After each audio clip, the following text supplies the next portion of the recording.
On today's episode of Gathering the Kings. If you get that gut feeling like, hey, does it make sense monetarily? Does it make sense for my direction of where I'm trying to go? Sure. If you can honestly say, does this make sense for me right now? Do it.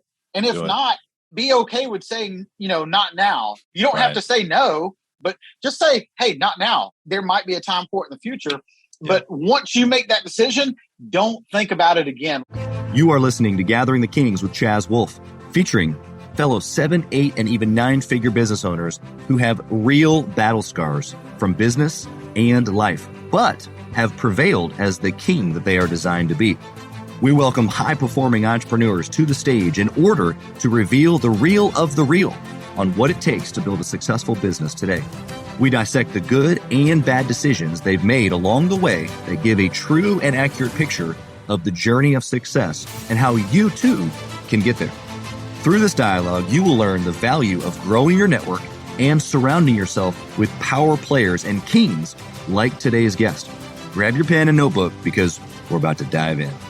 What's up, Gathering the Kings Nation? Chaz Wolfe bringing to you a guest this week. Incredibly honored to have this guy on my show, Matt Pridemore.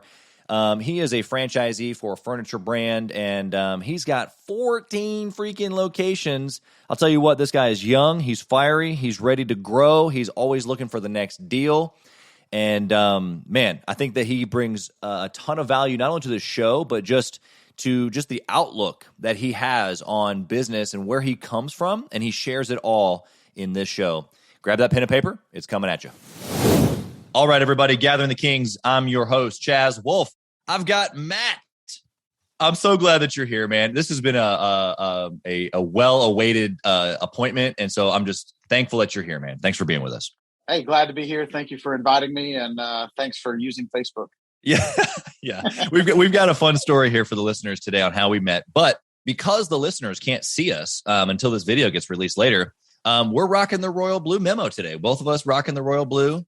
And both workout shirts too, like both, super fit over here. So there's got to be something to that, success and blue shirts. I don't know, right?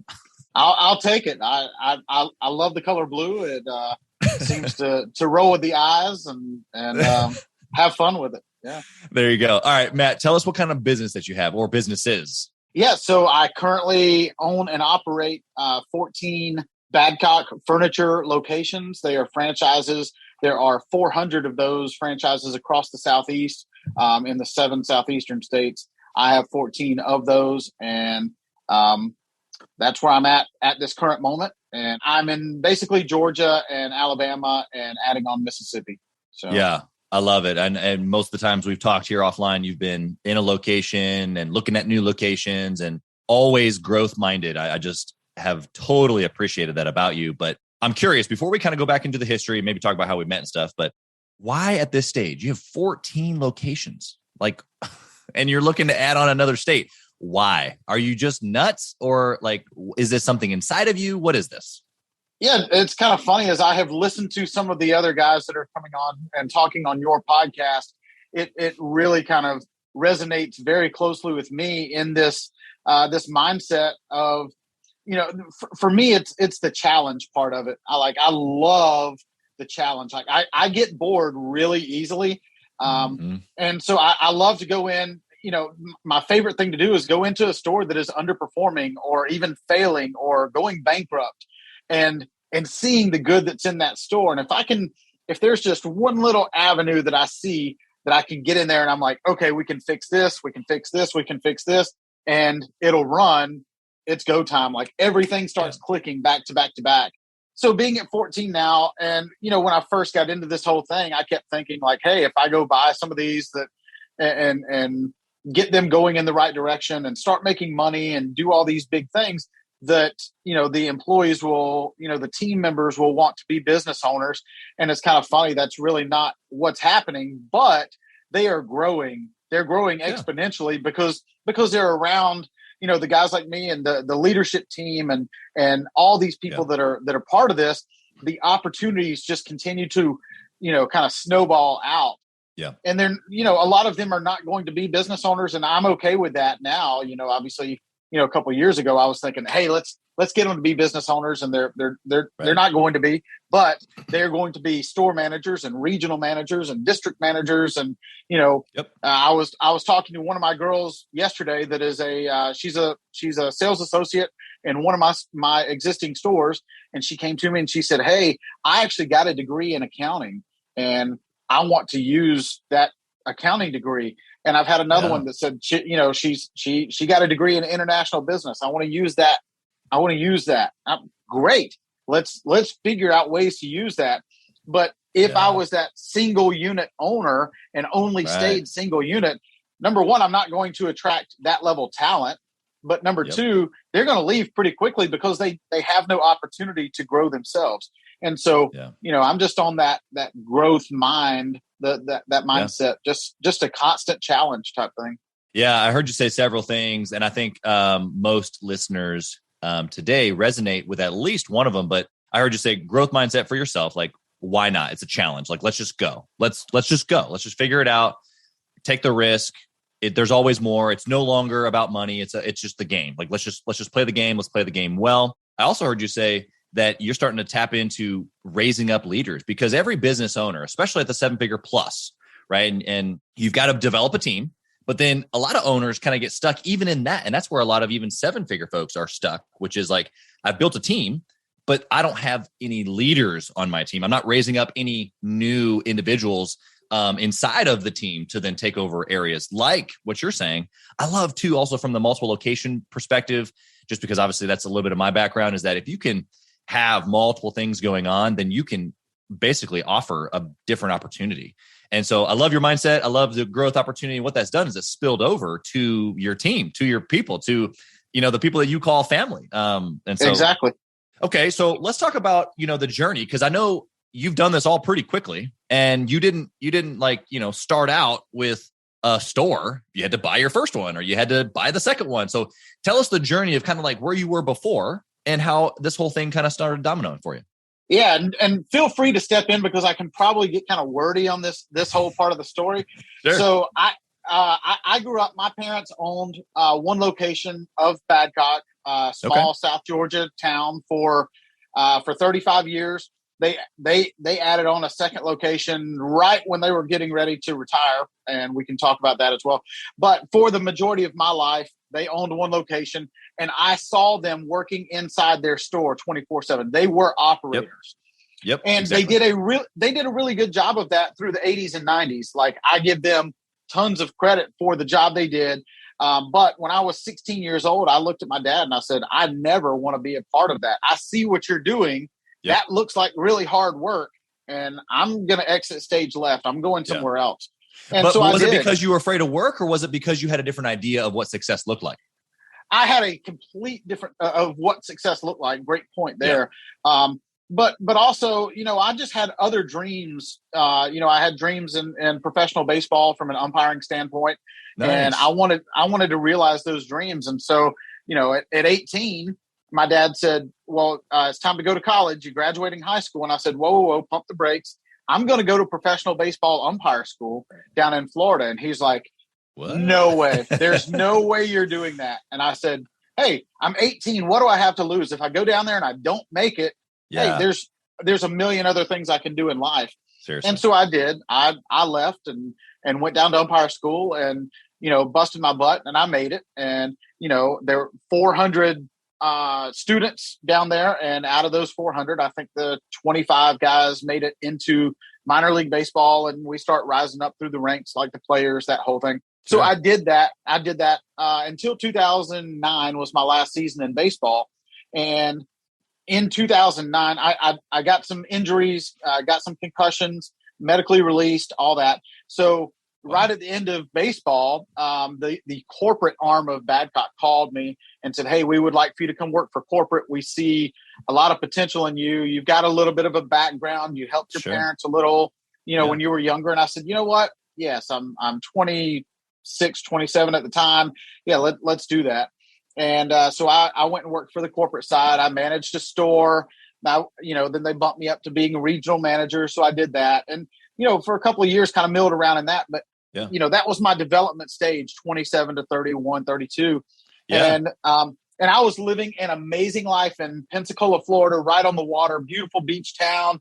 And I'm like, dude, life can't get any better. Like, this is great. And my parents call in the end of 2015, and they said, hey, if you're thinking of buying our store from us, you need to go ahead and come do it now. And I said, well, yeah. And so I had been saving my money and thinking that might be the possibility. So, everything kind of came full circle. And I let the corporate side know I'm going to go buy my first store. I had saved up just enough money to get through. I looked at the bank account and I'm like, oh my God, $50,000. I'm rich. And I found so out like SBA process, like normal, like you went to the bank, or how'd that go? How'd that look? So my parents did do a note for me on that first store. So seller finance. 3 or 4 years. Yeah. Seller finance. So I did that. So I got in there and realized really quickly I was kind of in over my head as far as expenses went. I probably should have gone the route of SBA loan or something like that. The people like you that are having podcasts now to kind of give those nuggets out. Yeah. Either it didn't exist or I didn't know where to find it. And so the only thing I knew to do was to grind. I was the store manager. I was a delivery guy. I was a sales associate. I was everything. And about 6 months in, I called a guy who he and I had worked together up in New York. And we knew one day that we wanted to kind of own stores together. And I called him and I said, dude, I need you to get here quick. If you can just sell, then I will go be delivery guy. I'll go do all these other things, but I'm being pulled in too many directions. Yeah. And so he did. He moved from Oklahoma to Georgia. Corey did an amazing job with that transition. But we didn't have the money to do a whole lot. So we literally lived inside our store. There's a shower there. There's a break room that, we would sneak out, and pretend like we weren't living there so nobody would really know. But, so we went through that whole thing for about a year and a half. And then, at about the year and a half mark, we were like, okay, we kind of see a bigger light here. And that's when the wheels just kind of started turning at a higher level. We started making some money and we were like, hey, let's just reinvest everything we have. Let's go out and get another store. And then, 4 months later, let's go out and get another store. And we just kind of, it literally just kind of snowballed from there. Okay. So let me break this down a little bit, because you've given us, what an incredible story, but so many practicals already. So what I heard you say, number one, is you were being precise or smart with your money before you decided to purchase.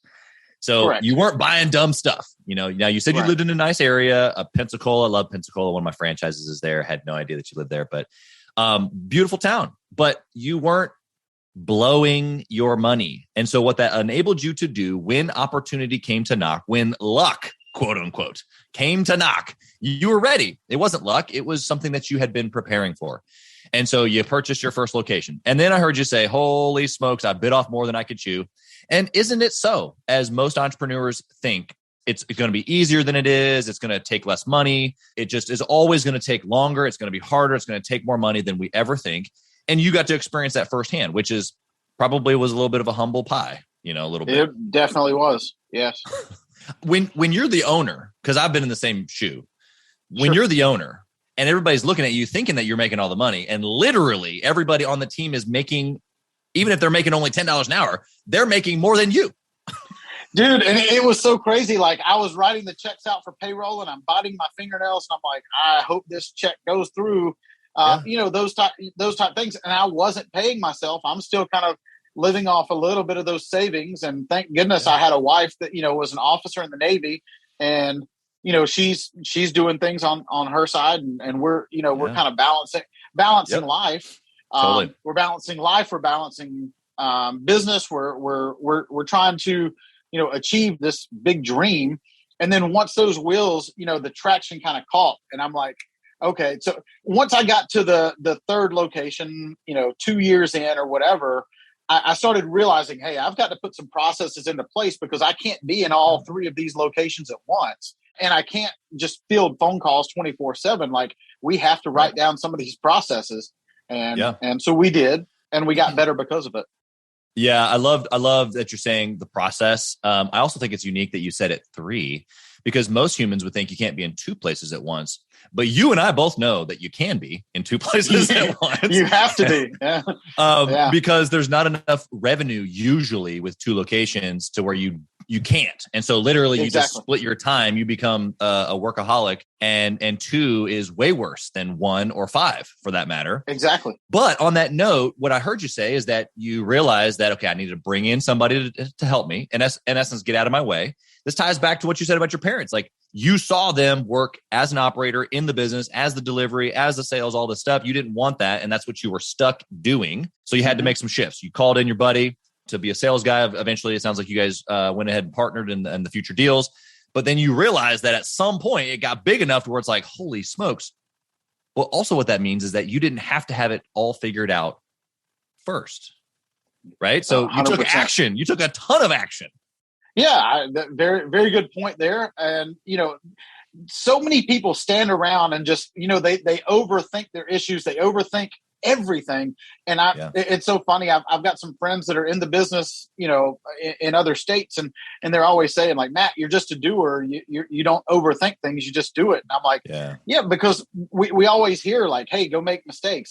Go make small mistakes and make sure they don't become big mistakes. And I'm okay with that. I have made plenty of those, but I've overcome them, but I have always taken action. Well, the action comes with decision, right? So you got to be able to decide, because the action comes right after it. And if you get stuck in the decision process, which you had a little bit of time, but you were making good decisions along the way. And obviously you can see where I'm transitioning here, but even in the way that you reached out to me. So some of you guys don't know this, but I run ads. I run ads for lots of parts of my businesses, but I run ads to get guests on this show because I value the audience. I want to bring good guests. I value good content.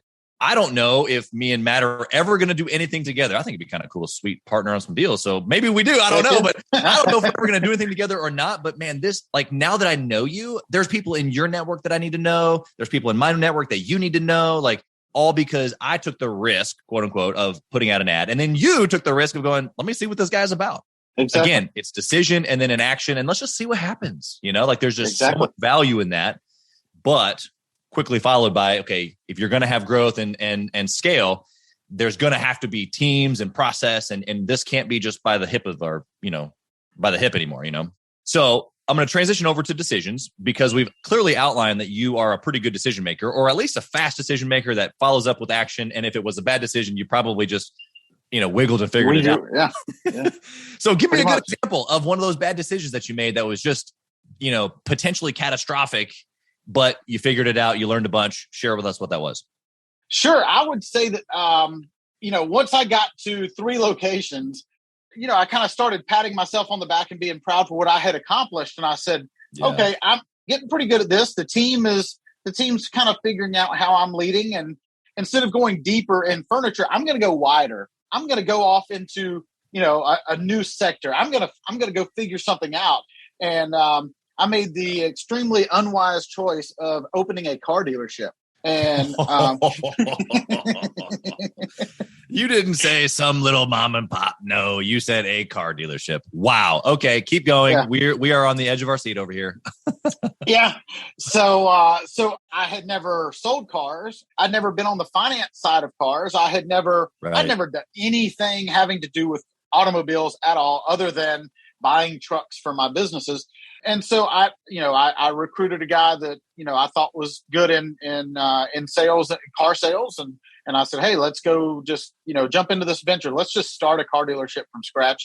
And we did, and we lost our ass, but, tons of decisions after that were made that pulled me back on track. But I think, in my mind, you asked, why was that a bad decision? Because I felt like, because I'm good at this, I was able to just go wider instead of deeper.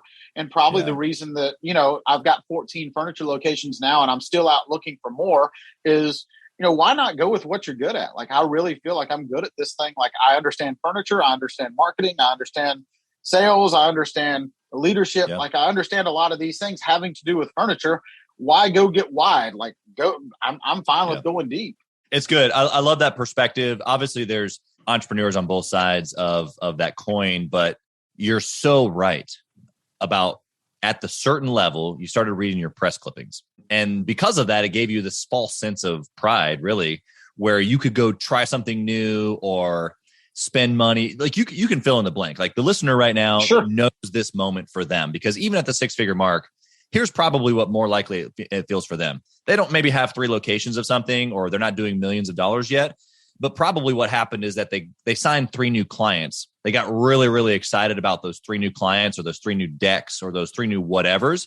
And it's like a good chunk change for them. Like they're like, oh, this is awesome. And then they went to Mexico for 2 weeks, or they, went and bought a sports car, or whatever. And it's just like the press clippings, because you felt good about what you had done, wasn't followed with continued good action or good decisions.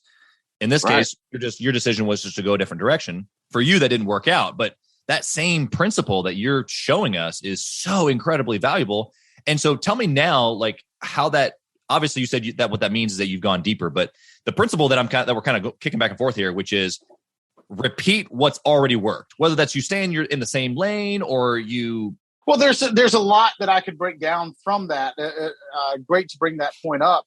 Is one of the things now is I took a step back after that whole miserable failure as far as car dealership went.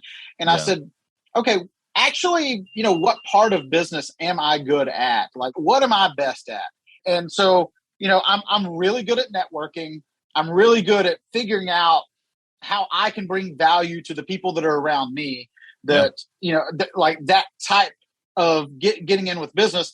And I think that the whole partner thing is kind of where I'm at now. As far as business goes, is I want to find people either within my network or close to my network that I can bring enough value to them and they can bring enough value to me that it makes sense to go do something else. That I would never open another car dealership by myself now, but if somebody came along that had a really rich, deep history in cars that maybe didn't understand marketing, or maybe didn't understand how to train leaders, or how to network, all these different things. So, the business partner side of it now is probably where I'm at and why those decisions are better now. And I hope that makes sense. Oh, absolutely. And I'm going to second what you're saying, is that not only in the business partnership level, I'm going to bring it down just a quick notch, because you've done this same exact process inside of your teams. You haven't said it a whole bunch yet, but based on what you're saying, I know that you have, as well as the fact that you have 14 locations, you obviously know how to build teams. And so that's where the 6-figure owner is right now that's listening. They're thinking, oh man, I'm terrified to hire my first person, or maybe my second or my third, or maybe my 5th person. And maybe that one crew leader, or that one team leader, or that one manager level.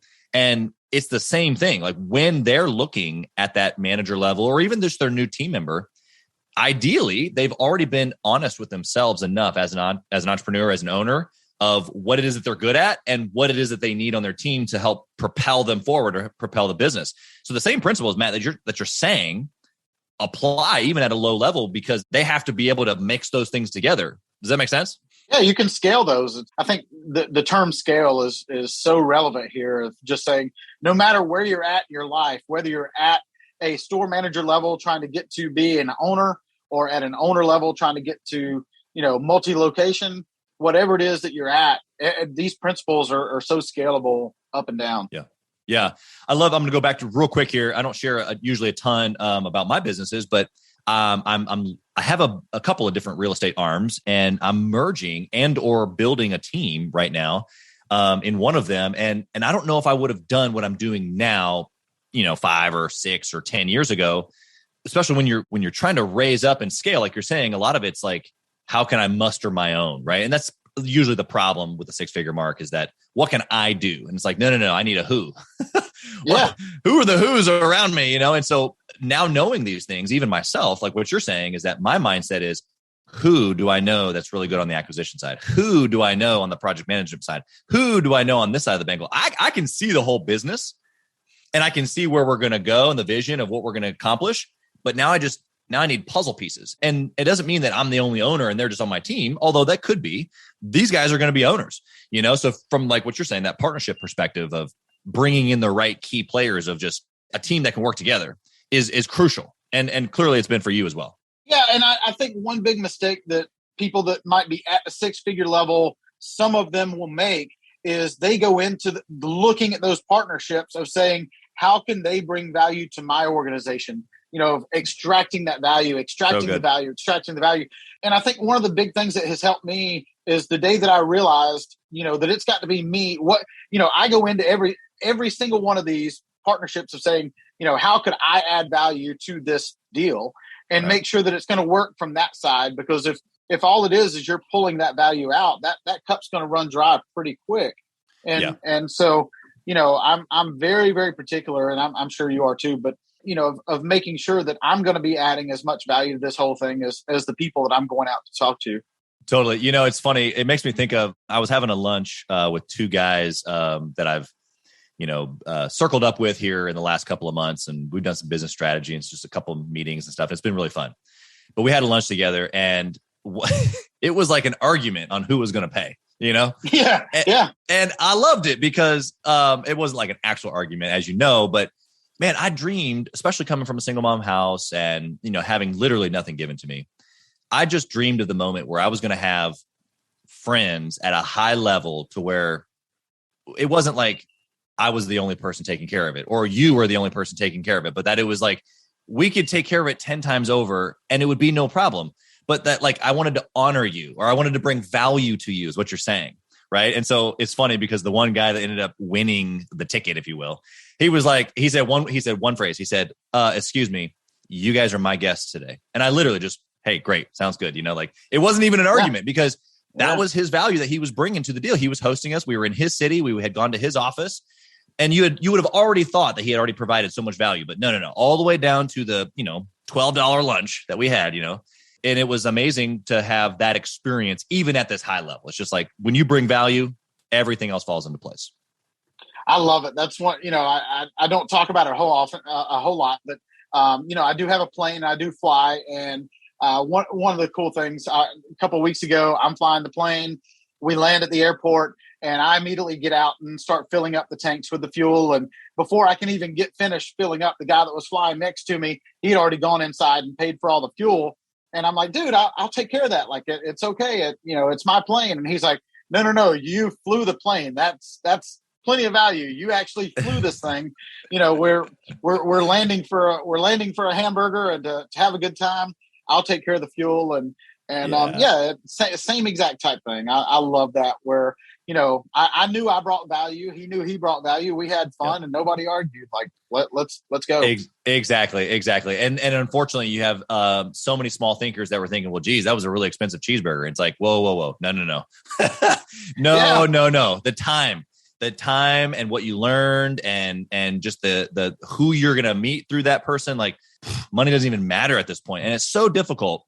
I'm trying to correlate this back to the 6-figure mark because I just remember being scared to make investments, not just necessarily in the business.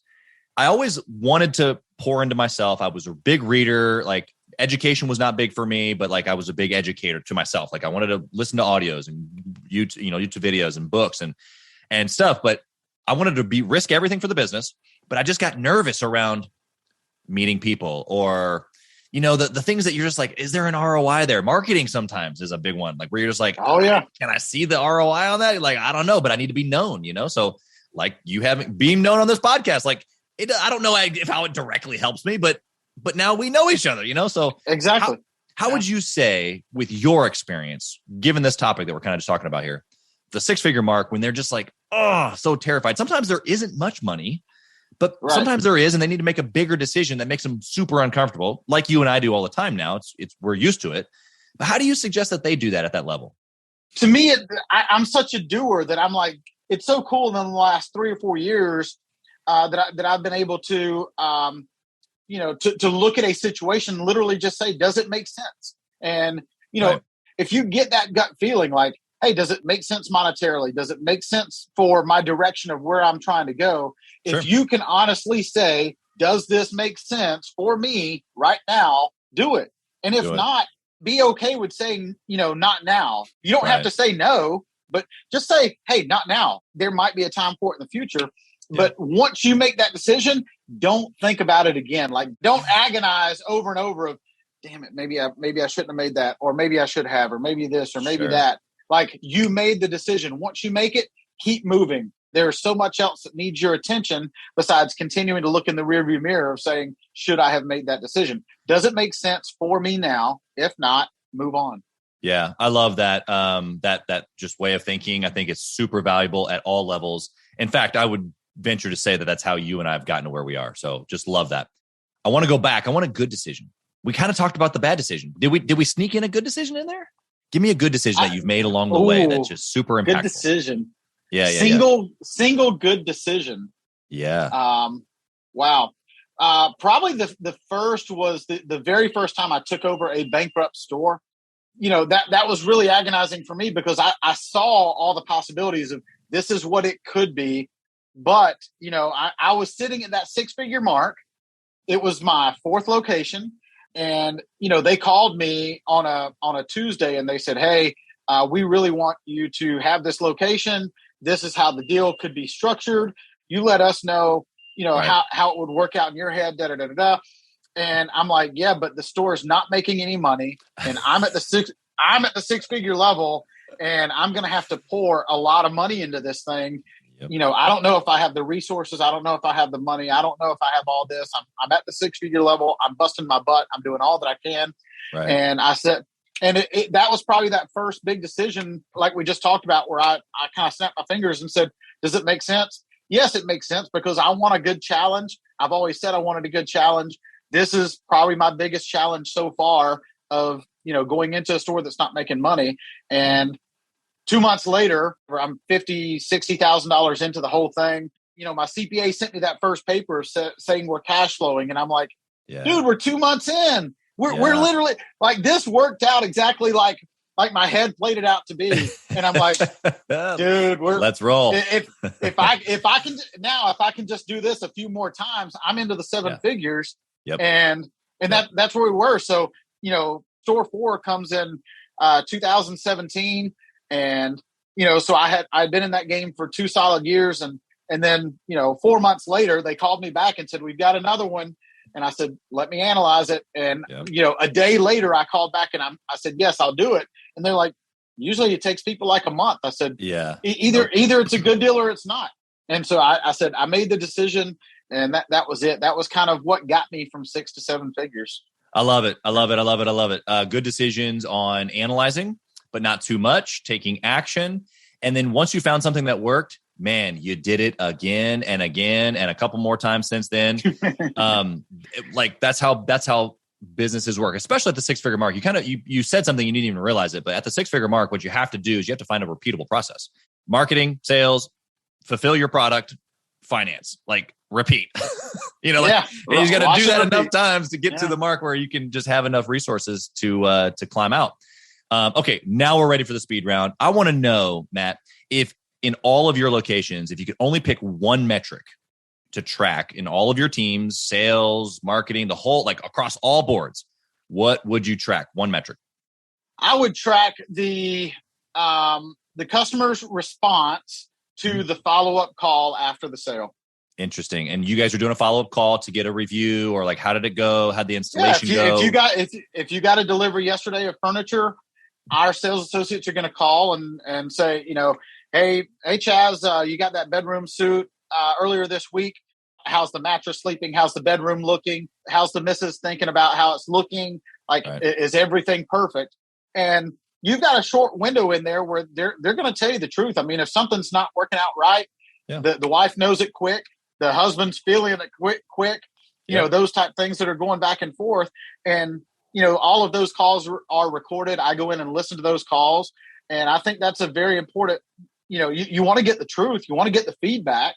Yeah. And, if it has lingered on for 3 or 4 weeks, you're probably not going to get the truth, because the husband at that point has said, screw it, we're okay. We're good. We'll just keep this thing. We'll just not be happy. But if you can catch it in that first, that first day, that first 3 days, really. Yeah. So I love the truth, but it's like an interview. Like if you're trying to hire somebody in an interview, they're going to put their best foot forward. They're going to, probably say a few things that really aren't true. And so a big metric for me is the reply to our follow-up. I love how you broke it down. Bro, if someone just listened to that one answer and they didn't listen to any of our conversation leading up and they listened to that one answer and then they stop the show right now, that in itself, I think, is something that will grow your business, because what you're checking on is your experience. And then even in, like our franchise world, Edible Arrangements, we do something similar, but a lot of people shy away from that because they're like, well, what if we find out that it wasn't right? Well, then make it right. We get a chance to fix it. Yes. And that's the biggest issue in like sales. People get so scared. They're like, oh, and even as far we talked about Facebook. Let's talk about this for just a minute. We can pause speed round for just a minute. But if you are thinking about doing Facebook marketing or social media marketing in general, and your biggest fear has anything to do with, well, what if somebody puts a negative comment on one of my ads? Sure. That should tell you, like, that's your chance to overcome an issue. That's your chance to overcome a problem. Go hard after that stuff. But, fix the problem. If they're saying, hey, I had an issue with this, fix it. Like, why not? The minute you fix a problem for a customer or potential customer is the minute you've gained a customer for life. If somebody told you, hey, I got a couple of strawberries at Edible Arrangements that weren't actually very good, and you send them 6 more and say, hey, this one's on me, guess where they're going next time? Edible Arrangements, 100%. Yep. And it's funny too, because as an owner, you have to realize that, and that can translate into any trade, any retail store, anything. But then communicating that to a team, right? And so getting even my teams in multiple locations to understand that, like, no, I don't want to be combative. Okay, is someone lying about the strawberries? Yes, there's going to be some people who want a free arrangement. You know what? But the ones who aren't, we need to take care of them. We need to take care of all of them to make sure that the ones that aren't lying are taken care of, because they're the ones that are going to come back. So it's just funny in a super fast-paced environment that we live in today's world, that a lot of people miss that. So thank you for giving that to us. That in itself was worth the entire show. So thank you. What book would you recommend that a 6-figure owner read to get to the 7-figure mark? Oh, great question. One that I have read 3 times, and I actually turned it on again last night as I drove, is It's Your Ship by Michael Abrashoff. Ooh, okay. I've never heard of this. So give me your high level. Oh, dude. The basis of It's Your Ship is that Mike was he went to the Naval Academy. All obviously true story, leadership book. He went to the Naval Academy. He graduated at the bottom of his class, which meant he got sent to a really crap ship. Because all the top guys got sent to the very newest ships, and they started training on those. And what happened was he went to a ship that the sailors were leaving at, like, they only had like a 20% retention rate. So the sailors were leaving at an 80% rate. So the team was not engaged. Nobody wanted to be there. The team that he had on that ship was not functioning well. But he started to see how he could do a few things differently, and he had to push through all this government red tape to kind of get the ship where it needed to be. But the biggest key was he let his people run the ship. Like he got on the ground level and went and just kind of started asking them, like, hey, what could we do better that would make you stick around? And what could we do better to make this ship run? Things like, they had to replace the rust on the ship twice a year. They had to completely paint the entire ship because the screws on one side of the ship that they used would rust out, and it would drip all the way down the ship, and they had to repaint the entire ship every year because the screws. So he went and asked this one guy, and he's like, hey, I've told him many times, like, if we change these screws, we wouldn't have to paint the ship. Wow. And they changed the screws, and then guess what? They saved $600,000 by not having to paint the ship. And so it's just a book full of, here's how I jumped through the red tape. Here's how I allowed my people to, I gave them the ability to run the ship, and they ran the ship, and they ran it very well. And I just oversaw it. And just an amazing, amazing book. Lots of books come to my mind that have similar stories, but man, so good to empower your team, especially the 6-figure mark, because the 6-figure owner doesn't think that anybody else can do it as well as they can. And so getting out of their own way, as we call it, usually looks like giving things away. And in this case, it's, hey, what do you think? And he says, try a new ship or try a new screw. So love it. Okay. Yeah. Do you intentionally network and mastermind with other owners, and why? Yes, I intentionally, I do intentionally do that. And because, at the 6-figure mark, it's really, I'm sorry, at the 7-figure mark, it's really not about, is there enough money there to do this project? It's like, yes, I could probably do the project, but, I need the people around me to make sure that things are right. And so the whole premise of expanding mine, I could make one phone call. If you had any issue right now literally think of any issue you could possibly have, I can't fix that issue for you. But because I have brought lots of value to the people around me, I could pick up one of these phones here next to me right now. And because of the network I'm involved in, because of the people I'm around, I can get that taken care of for you in a matter of probably 10 or 15 minutes. And so I want to continue to expand that network. I want to bring massive value to the people around me. And I also want to just I want to be a part of those bigger things. I want to be at that 8-figure level or what, I don't even know. I'd like to know, quick question for you going back. When you say 7-figure level, 8-figure level, sure. What do you mean by that? Like, do you mean? It's so funny. I have a lot of entrepreneurs that ask me this, and for simplicity purposes, we keep it at business revenue. And so for that, I can only imagine that you're probably not at the 7-figure mark, but much more. But the reality of it is that what you're saying is that 7-figure mark, when whether you are earning $1 million or whether you're controlling $1 million. Because even if I'm doing 7 figures in my business, that it still comes through my account, right? I'm still the one deciding where it goes. Now, granted, I might have a bunch of things to pay for and I don't get to take it all home in maybe my construction business or my whatever type of business I have, but I'm still the decider, like you said, of where those funds go. And the conversation at that point is now very different. It's not, I can't do it myself. It's about my team. It's about community. It's about networking. It's about bigger projects. It's about my purpose, and so really, I just even appreciate the question because there's so many guys, even at the 6-figure mark, that are just like, I just making $1 million, even in revenue, let alone them taking it home, just seems so far away and impossible. I mean, stats say that only 9% of businesses do 7 figures in revenue or more. So it's like, based on the stats, they don't have much of a chance. But you and I both know that it's not that hard.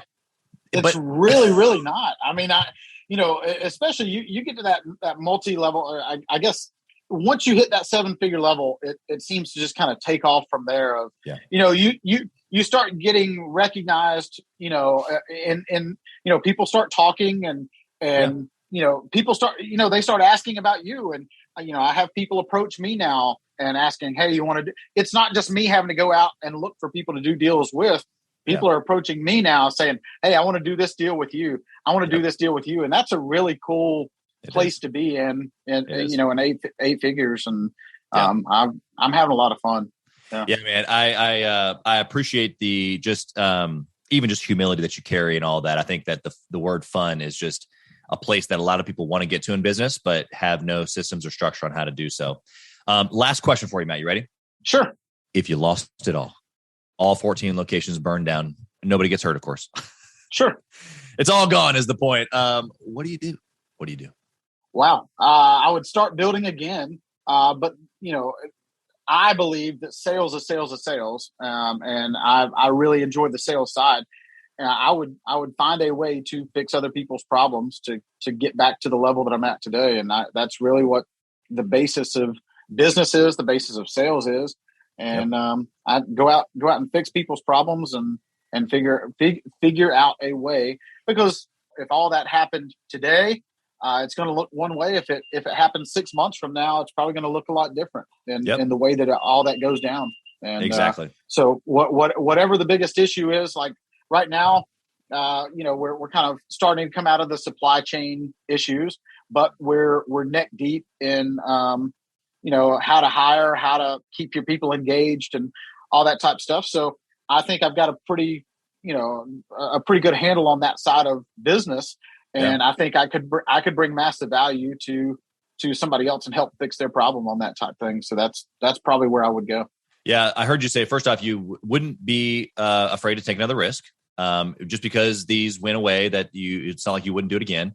But then specifically, I heard you say you'd reach into the skill sets that you've learned and that you've grown yourself in over time and replicate. Just do it all over again. Yeah, and use the network that I've built. I mean, I think that's something that you're really big on is network. And, those people are going to want to, if you have brought them enough value, it's kind of like that reciprocity value of you. If I have brought you massive value and something happens to me and I come to you, I'm going to want to bring massive value directly to you. And if you have seen me be legit on other fronts, I'm sure you can help me back. And 100%. That's 100%. I love it. Matt, you've been incredible today. Thank you for just going out and taking a chance and opening, buying your parents' location. And even though you didn't want to do that initially, you turned it into everything that you desired it for, to be. And so as another entrepreneur, just thank you for pushing into the marketplace and making things happen, because man, you've made a way and you've shared with us today so much value. Thank you. Thank you. Thank you. We wish you absolutely nothing but success in your furniture and then future deals. I sincerely appreciate it. Thanks for having me, and holler at me on social media if you guys see me. Holler at me, Matt Pridemore or the Franchise Builder. I've got a podcast as well. So come, let's go back and forth and have some fun with it. Yeah, to say that out loud again, because I was getting ready to ask you, where do they find you if they want to connect with you? Social media. I know you got a podcast. You're looking for other franchisees. Like give them a quick spiel. Yeah, Matt Pridemore. Pridemore. I'm on all the major, Instagram, Facebook, all that type of stuff.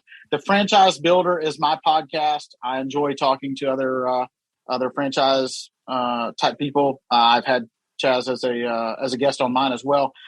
Just going back and forth. So I'm out there. Find me, connect with me, talk to me. Any way that I can bring you value, would love to make that happen. So holler at me.